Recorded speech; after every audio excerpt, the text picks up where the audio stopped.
Good evening. Welcome back to BoomerRexTonight, your nearly daily source for news and politics. Let me introduce Mr. Boomer Rex himself. Yeah, and back. Always a surprise. He's, of course, as his name says, a boomer asshole. Hey. Is a millennial, and I'm RisenLadyHeathen, a female millennial. They both eat, sleep, and breathe politics, and I'm learning. We intend to present this information from all perspectives at our roundtable. Let's dig right into our headlines. Tell me about good gut bacteria in squirrels? Yeah, I love this. So anyway, I wouldn't have thought this was a thing, but you think about it for a minute. It's obviously a thing. How the fuck does it work? So ground squirrels. End of the summer, they gorge up on food, turns into fat, and then they go hibernate. And they stored up all that fat, and they're living in their burrows for like 6 to 9 months. I was shocked how long they hibernated. So while they're hibernating, they go into a state of torpor.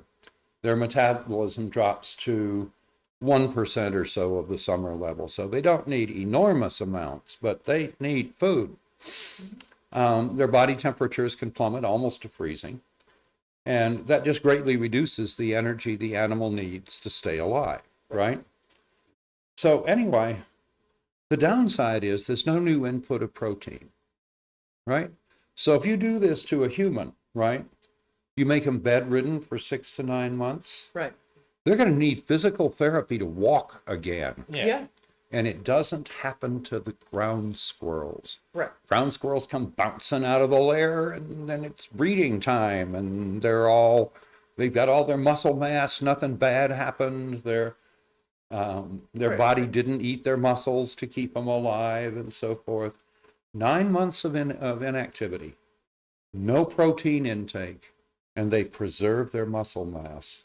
Well, squirrels, you're going in the science blender for sure. Yeah, right? So, anyway, it turns out that their gut bacteria are managing the nitrogen cycle, right? Which is the heart and soul of not eating to eat the muscles. So, I love this research, and you can see some obvious applications, like for bedridden patients. Right. Can I give them the right gut biome, right? And then feed them carbs and stuff so they don't deteriorate their muscles. Mm-hmm. So anyway, I just thought that was kind of cool. That is interesting. So long article if you want to read it. Yeah. Trump talking pardons for insurrectionists. Called it. Maybe. Yeah, could have been worse. Maybe. According to Politico. No, this is the only one that makes any sense. Go on. Sorry. 2 people with direct knowledge have revealed that in the weeks after January the 6th and before the 20th, Trump was calling advisors asking, should he, how could he pardon all of the armed insurrectionists from January the 6th? I mean, you can with the cocktail napkin of the president, but... Yeah. Anyway, so just everybody he talked to, he wanted to know, right? Can you, how do you pardon these people? How, can I give them a blanket pardon? And, yes. Should I? And, the best part about that is they'd never have to testify or be deposed. So once again, right, this is guilty knowledge, right?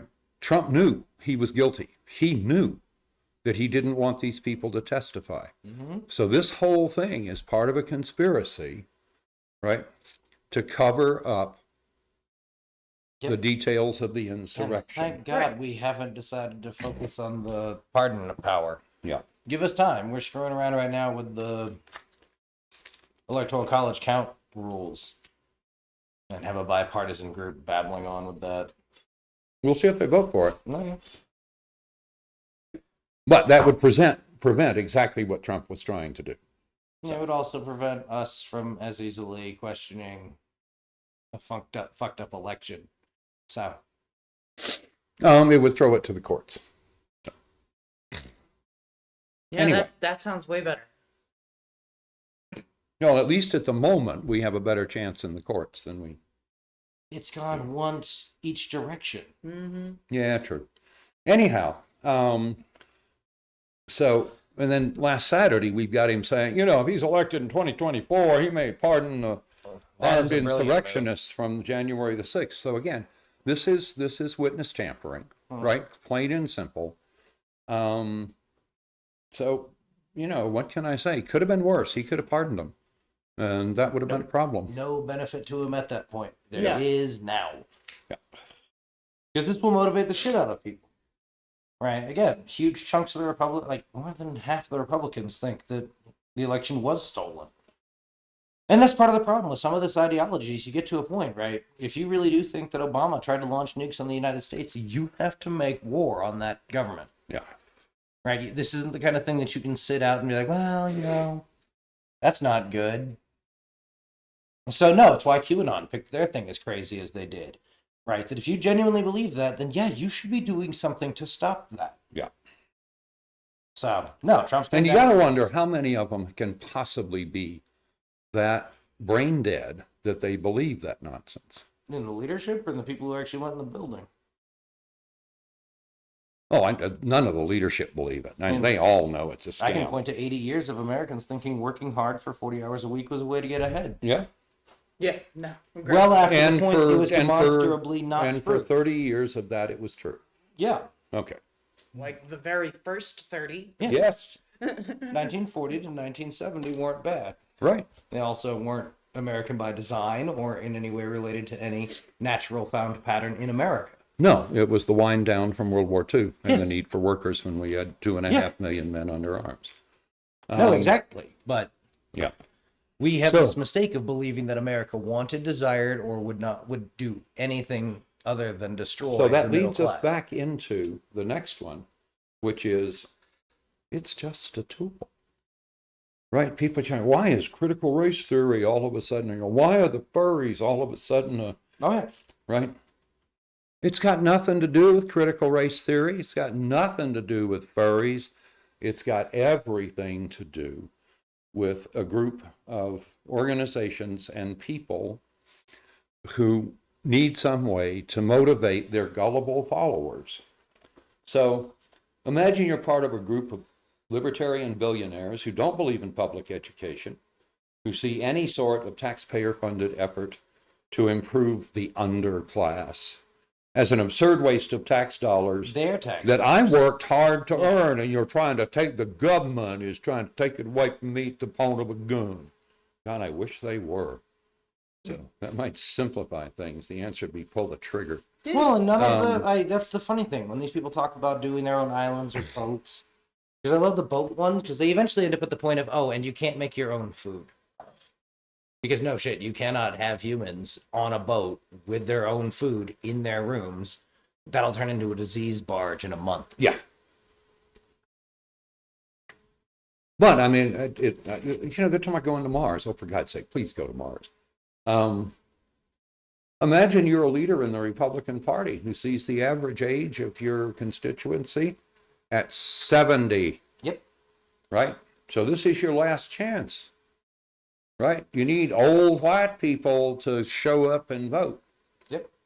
So anyway, makes good sense, right? That you pick a thing that'll inflame a bunch of people, maybe even some 40-year-olds. And you got a way to keep your party going. All right, what y'all have to remember is critical race theory is not fucking taught in your elementary schools, your middle schools, or your high schools, okay? These are special... Not in the high schools you're going to. These are special classes that you have to take as a college, part of a college major or whatever. Yeah. It is not something that is just being fucking taught to willy-nilly Sociology everybody. and law track are Oh, what are going to sure. get you to encounter this. Yeah. It's an interesting theory. You should look into it. Yep. Yeah. Imagine you're a multimillionaire white evangelical who's looking for an issue you can use to bind your congregation to you and, your donors. Well, that's been the only, right, that and child molestation are the only reasons religion exists. Absolutely. Is to tell you who to hate. So now Organized religion. now you can portray yourself as a crusader, Oh, God, yeah. right? Imagine you're a white supremacist militia leader who's looking to expand his base. How do you do that? You bring in the white middle class, right? How do you do that? Well, you find an issue and you pound on it like critical race theory. Well, first you find something you can pound on without sounding racist. Who's the, is it Agnew? that explained the entirety of the Southern strategy. You can't say the N-word anymore. It's not going to work, and it's going to get you shut out in suburbia. Right. Right. So you have People- to has the dog whistles. Yeah. Or an actual issue, right? But lacking any legislative agenda other than tax cuts, which aren't going to help the people you need to vote for you. Right. They need to find a way to make the suburbs vote for them again. Yeah, and critical race theory is not an issue. They're taking something that's Hey. not a problem and they're making it a problem. Right, Yeah. right. They're causing a moral panic about it. That's what you do. This is what culture war has always been. No, it's the Imagine same thing you're with a the Republican furries and politician, the litter right? boxes and the lowering the tables and the all this other bullshit. So here's an issue that'll be both popular and energizing, make you look like a crusader, right?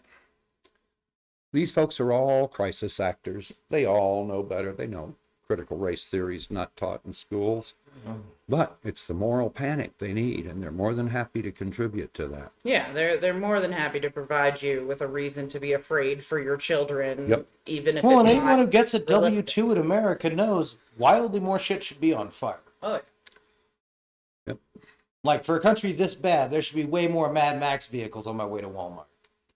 agreed. No, just stupid. We look worse than Russia did when Russia suddenly fell over dead one day.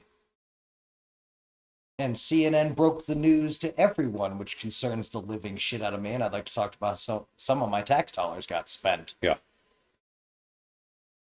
All right. All right, so let's talk about BoomerRex is about damn time. Give me the good news. So I love it. Remember there were the Nazis, right? Orlando? Strutting around in Orlando. And I criticized the Orlando Police Department for their weak ass, oh, we are very troubled by this, and so forth and so on. Yeah, I'm sure if we Google, hold on, I'll go look. Orlando cops YouTube. I'm willing to bet we can show that they know how to crack some skulls. So anyway, turns out they're going to arrest 3 people from that Nazi rally. All right, they were seen harassing motorists outside the Orlando shopping center on Sunday. Flew the swastika flag over a Florida highway. Some of the events were live streamed on the National Socialist Movement website. Oh, God. At a press conference, Mina said there are 3 people they expect to charge. Obviously, we went out there, and again, we have to balance everybody's right to freedom of speech, which can be difficult, especially in these situations of hate speech. And we know people in our community are upset by that, and our deputies are upset by what we saw. So, Sheriff's Office was able to identify the people with the help of the Anti-Defamation League and Jewish community leaders. Arrests have not yet been made, but charges are coming, and we're confident we're going to be able to charge at least 3 people. So, way to go, Orlando. Better late than never. And we'll see what you charge them with. Yeah, I think that this is going to be a lot of blustering that's going to go nowhere. Well, we'll as see. it usually does. Yeah, always possible. Yeah. All right, so our new segment, Dumbass of the Day. Tell me about these people. Yeah, these are people who should have been Florida people. Anyway. Former state candidate and judge Roy Moore lost his defamation lawsuit against a young woman who accused him of touching her when she was 14.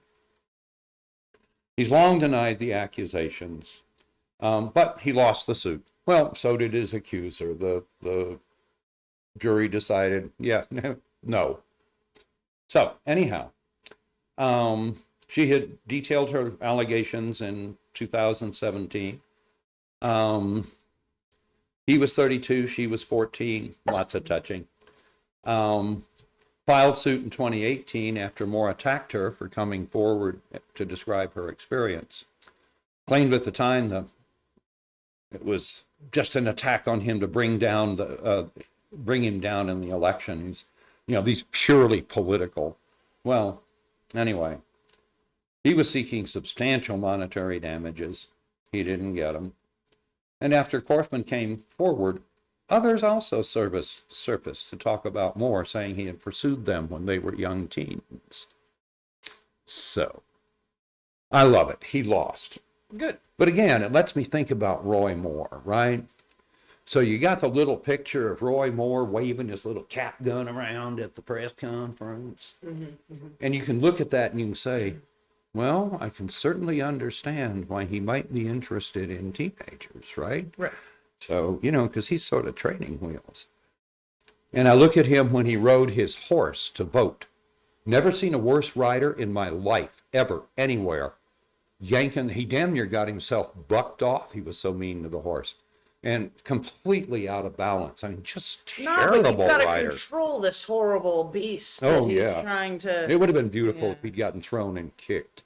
But anyway, I just love these moments when Roy Moore is trying to look like a man and is looking like, well, in the case Like of an the cap idiot? gun, I'm not sure what he's looking like. Like a dumbass. That's why we called him Like dumbass. a guy with a of the small day. dick. Fuck this guy.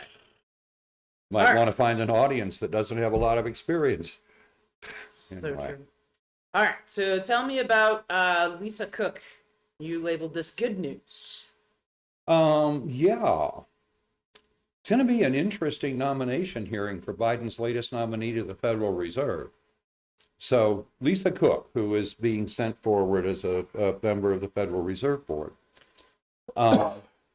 has spent her career looking at equity and inequality research and pointing out that if we did anything about equity or pay inequality and so forth, that it would be a huge driver for the economy, just enormous. Right.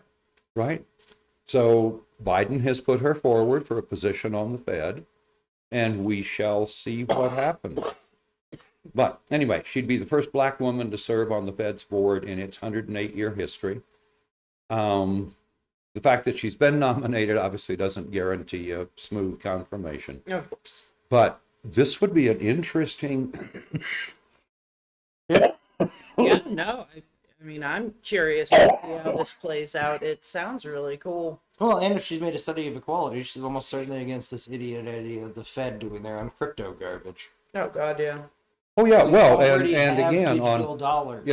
let's raise the interest rates to get control of inflation. Well, there is no inflation. What you're looking at is the wringing of your supply and production problems that were caused by COVID. COVID is still running the economy. This is not inflation you're looking at. This is supply shortage. This is bad supply chains. Yeah. So, anyway, just in time. Yeah, yeah, no. bad. In this case, just a couple months late. This was designed. Anyway, she would be a really interesting voice on the Fed. Mm-hmm. So we shall see. Good news that she was nominated. We'll see if it continues. Sounds good to me. I'm all about it. Well, I'm sure Sinema and Manchin will be paid not to support her. But we might find some Republicans. We'll see. Yeah, well, that could be interesting. Absolutely. So what's going on with the FBI telling people no phones at the Olympics? Oh, my God. If you were going to China and you take personal electronics with you, you are a fool. Right? They're going to take it out of your hands at some point. And when they hand it back, it's not going to be yours anymore. It's going to belong to them. Don't you dare take your personal electronics anywhere near China. Buy a burner phone, memorize the 3 phone numbers you're going to call from it, and throw it away when you leave. Yeah. But anyway, Or and the FBI knows avoid this. the Olympics. Yeah. Oh, another good choice. This is dumb. I hope your kid gets Zika. Don't know how they would from this Olympics. Don't care. So they've got, they're working up on about 10,000 in their bubble. And they've had about 150 COVID cases so far. Now, what China is relying on is not zero COVID. They're relying on zero transmission. We'll see how that goes as this all... Based on how the people who get paid to play children's games have behaved so far, not well. Yeah, that's kind of my thinking. So let's see what else we got. And meanwhile, in Florida, it is not raining iguanas Yep. Might be today. tomorrow. We'll see. So, are we ready to move on to our deinstitutionalization discussion? Okay, so tonight we're going to talk about deinstitutionalization, like the actual thing. So we've learned about everything that has led up to this. Yeah, we got The to a point. institutionalizing part. Right. So We got to a point where we had some psychoactive drugs, some of which were kind of halfway working. So Okay. deinstitutionalization began in the 1950s. And in 1954, the FDA approved chlorpromazine, which is Thorazine, also Okay. known as Thorazine. And then in 1963, JFK signed the Mental Retardation Facilities and Community Health Centers Construction Act. All right. This law started, quote, custodial mental institutions, and would be replaced by community mental health centers, letting patients get psychiatric care and live in their own communities. Now, in 1965, Medicaid was introduced, and this rushed the shift from inpatient to outpatient care, because a lot of people saw this Thorazine as, It's Instacure. solved. Yeah. Everything's fine. We can put these people out on the streets. It's cool. Yeah. They shifted because a key component to the Medicaid legislation stated that the federal government would not pay for inpatient services. Oh. So they were kicking everybody Gotta keep out. it cheap, yeah. No, because the government's like, we're not paying, blah, blah, blah. So the intent was good, okay? Their intent was to let people stay in their own communities. I think the original intent was good. Right. The view was that they could stay with their families and have their mental illness controlled and so forth.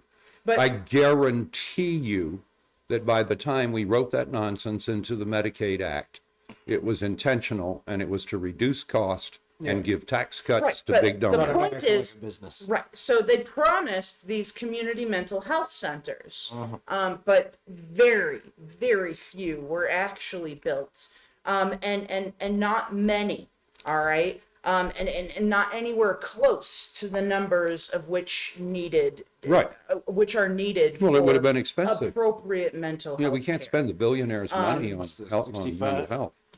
1965 was when Medicaid was introduced. So here's the thing. So there's been a lot of back and forth of, is deinstitutionalization the problem? And a lot of people originally were saying that, oh yeah, no, we deinstitutionalize people, put everybody out on the streets. But actual research has shown that that's not necessarily the case. There could be more here than we originally thought. All right, so there's a lot more going on. So when people were released from these asylums back when deinstitutionalization was occurring, they were sent to single occupancy rooms, right? They were sent to their families. They were sent, they were given aid, right? So instead of Medicaid, so they were on like Medicaid, right? So if you had a severe illness, they'd put you in low-income housing, and you could afford it with these benefits that you were getting from the government and such, which is how they kept people out of, as outpatients rather than inpatients, okay? Because some of these people are so whatever that they can't work, so they need that money. Now, what happened is low-income housing started getting pushed out. So these people also lost their benefits because there was a whole thing that they were saying, oh my gosh, like these people are lying and they're cheating the system, so we need to take all these people off the list. So now these people can't afford this low-income housing anymore, and there's less and less and less and less low-income housing. Right. I don't know if you've ever looked into trying to get low-income housing. I know in the state of New Hampshire, the wait period is anywhere from 5 to 8 years. Wow. To get into low-income housing.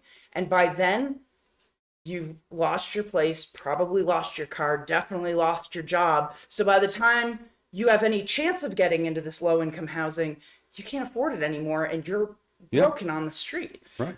So all these sorts of things happened. And then we had the war on drugs.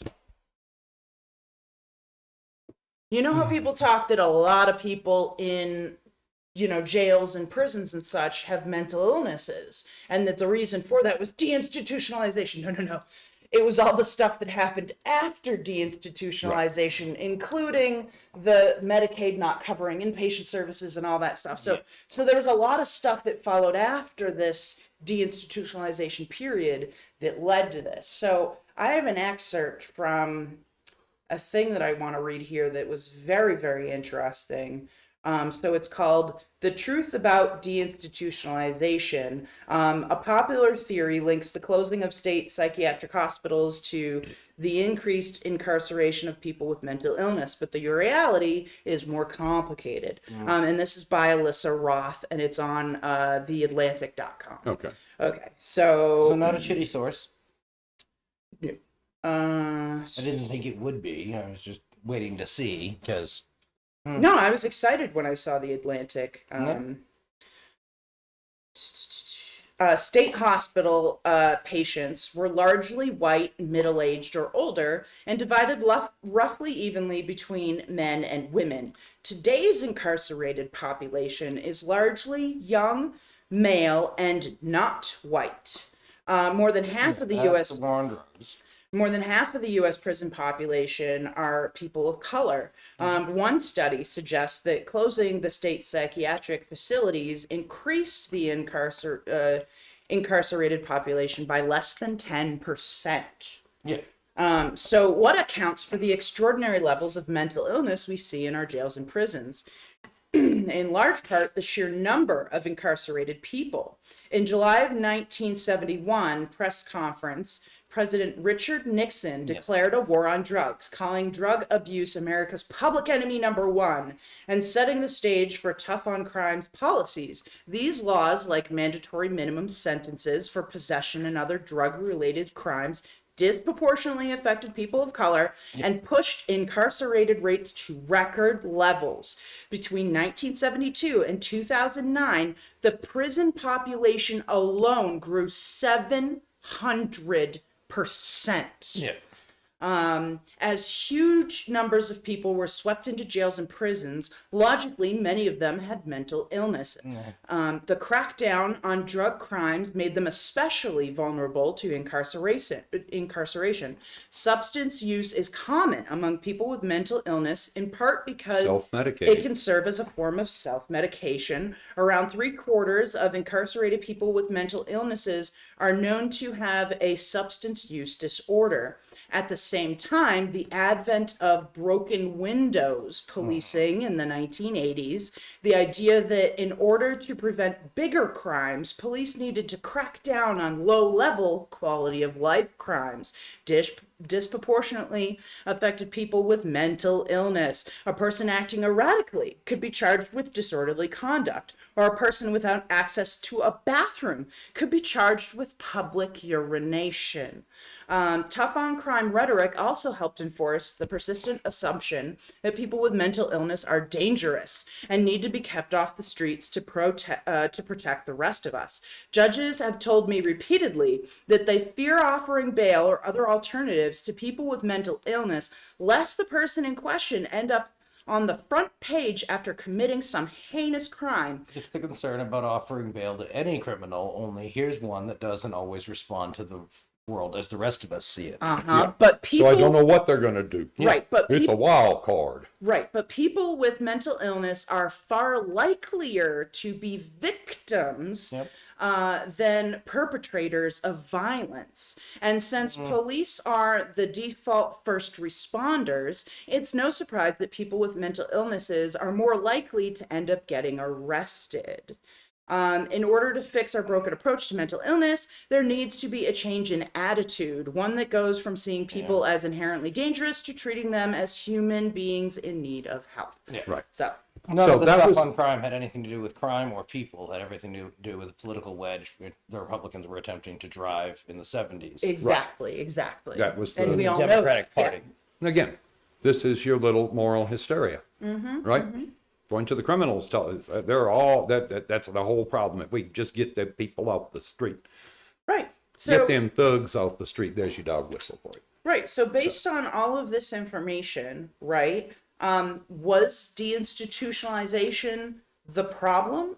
Partially, but the war on drugs, right, was definitely a big push. Yep. It's the war on poverty in the 60s and 70s that was more. Right, which was the people who were urinating in public would get charged. People were getting charged with disorderly conduct for being confused or whatever.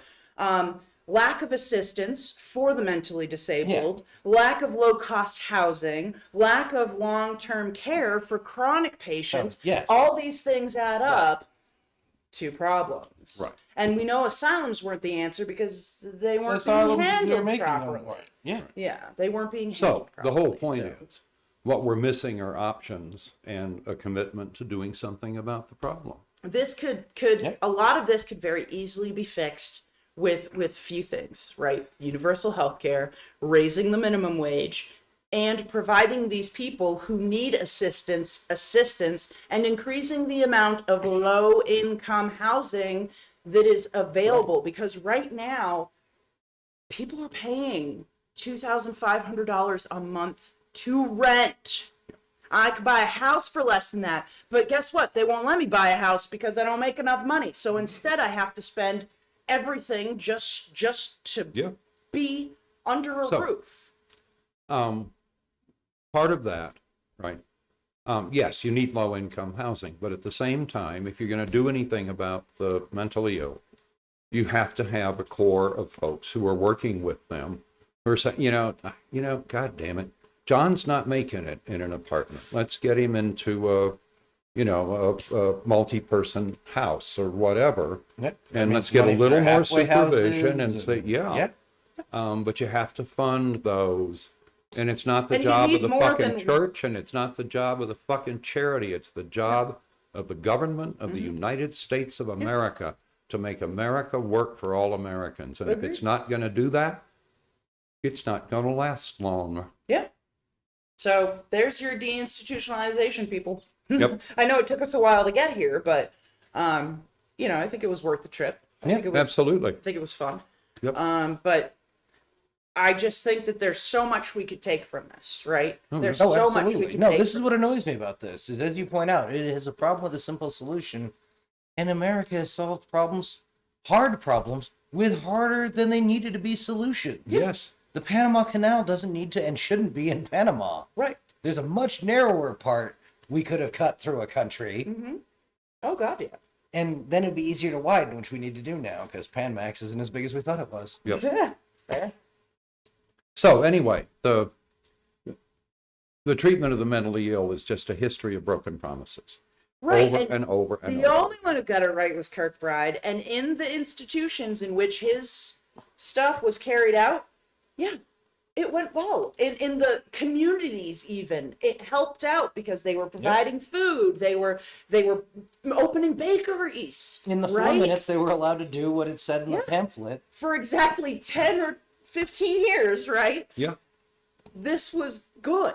And then people were like, we don't want to pay money for that anymore. Or people were like, let's put some more people in there. There's plenty of room. You can put 10 Double people, bump 20 them. people, 30 people, 40 people in a room. It's fine. Yep. You just make it fit. It's okay. We'll just shove these medicine down their throat. need We'll less 'cause lock they're them in crazy. steam cabinets. It's cool. It'll work. It's fine. So again, yes, you need institutions. At the same time, you need effective community centers. But most of all, is you need the workers. Yeah. The workers who know their patients, Yep. who work with them, who see them, right? And in the handful of places where that happens, it fucking works. Right. No, and the sad part is some of the downfall of some of these facilities that were actually doing quite well was World War II. Yeah. So people started getting drafted. So your doctors, your nurses, because we talked about how males, they started inviting male Yeah. nurses in to get more help and whatever. So these people were now being drafted. Yeah. So now you got nobody Yep. to work this Yep. this type of thing anymore. So that was another big problem that just hit real quick. just as things were starting to maybe look up a little bit. Yep. So I don't know, but what I can say is that this is very easily fixed, and it wouldn't take a lot, and it wouldn't cause a lot of issues. First of all, we need to go back to the 70% wealth tax for those above certain bracket, okay? Because Income tax. the drop of that, it went from 70 to like 26, and who did that? Fuck, I read it early. Yes, Reagan. When he did that knockoff, suddenly we had no money. I wonder why. But we need to go back to that. Oh, because it was the poor had all those freebies. And Well, we needed a military to fight the expansionist Russians and Yeah. domino theory. No. So, I mean, these are very easy fixes, people. Get fucking on it. Vote. Well, again, it takes I haven't money. been pushing the voting thing recently. I don't care who you vote for, why you vote. Fucking do your research. Decide what direction you want America to take. Do you want the rich people to keep getting richer while you and your family get poorer and poorer, while your sons and daughters just drop to the bottom of the barrel and literally are going to eventually have to live in filth because you couldn't make the right decision because you didn't do your research? Fucking vote. Okay? That's the only way to fix any of this, is if you fucking vote. That's my voting thing for the night. And then tax the rich. Yeah. Oh shit. I tax the added fuck the out of tax rich. system to our what needs fixing. Yeah. And that probably should have been first on the list. Oh, definitely. Right. Should If for be no right other there. reason, then it's going to be the easy answer when someone goes, so where are you going to get all the money to fix it? Oh, we got a giant pile of money. Oh yeah. Oh, yeah. Huge. We take a couple billion from Elon Musk and his little buddy there. Like, it'll be fine. Yeah, the ones who are doing the vanity space flights. Yeah, they don't fucking need to do that. It's fine. So, I hire those boys that used to be an electronic warfare team that wanted to start a trading firm. And I'm sure they weren't going to use their expertise in listening in on phone oh calls no, to of course not. cheat the They market. weren't going to run ahead. So hire those kids. Yeah. Nope. And use federal money. Yeah. Yeah. One of the things I agreed with in the later Clancy bits when you talked about privatizing off part of Social Security and then using an intelligence agency to make sure Invest. it always win. Yeah. Yeah. So again, easy fixes. So get on that, people. Don't forget to vote. Don't Tax forget the to do your rich, eat research. the rich, their choice. Yeah. Although I'm beginning to favor option 2. Yeah. God. Yeah. I wonder how they taste in a Bad. nice gumbo. Or No, stew, mate, everything or tastes good in chili. gumbo. That's my point. Yeah. No, All right, so we love you all. Don't forget to comment, like, Billionaire, do ya, subscribe. Heard us, review us, follow us, share us. We, however you want to do it. Fucking get it done. Give us We love y'all. topics you want us to Go to our go Patreon. look at. Give $1 to the Barnabas Fund, and we love you all. And we'll see you back here tomorrow night on Boomer Rex tonight. All right. Good night. Good night.